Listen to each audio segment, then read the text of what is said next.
नमस्कार. माझ्या यूट्यूब चॅनलमध्ये आपल्या सर्वांचे मनापासून स्वागत आहे. पी एफ व्याजदराबद्दल महत्त्वाची घोषणा. 2 मार्चला अंतिम निर्णय.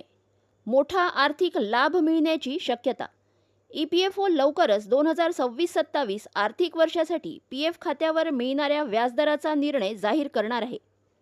जाणून घेऊयात सविस्तर माहिती. त्यापूर्वी चॅनलला पहिल्यांदा भेट देत असाल तर लाईक करायला विसरू नका, सबस्क्राईब करायला विसरू नका. नवीन अपडेट्ससाठी बेल आयकनला प्रेस करायला विसरू नका आणि माहिती आवडल्यास आपल्या सहकारी मित्रांना शेअर करायला देखील विसरू नका. पी एफ व्याजदर वाढण्याबद्दल शक्यता व्यक्त केली जात आहे आणि यामुळे कर्मचाऱ्यांना जास्त परतावा मिळू शकतो असा अंदाज आहे. हा निर्णय ई पी एफ ओच्या केंद्रीय बोर्ड ऑफ ट्रस्टीजच्या बैठकीत घेतला जाणार आहे आणि पी एफ आकर्षक व सुरक्षित गुंतवणूक म्हणून कायम राहील. 8.25% दर कायम राहण्याची अपेक्षा. सरकारी आणि आर्थिक बातम्यांनुसार इंटरेस्ट रेट 8.25% वर स्थिर राहण्याची शक्यता आहे आणि 2 मार्च 2026 रोजी अंतिम निर्णय जाहीर केला जाऊ शकतो.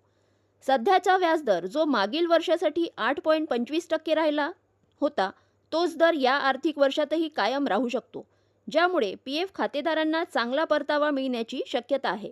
हे महत्त्वाचं आहे का?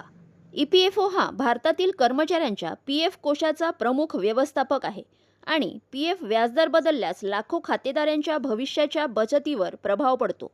उच्च व्याजदरामुळे खातेदारांच्या निवृत्त बचतीत वाढ होते, तर कमी दराने परतावा कमी होतो.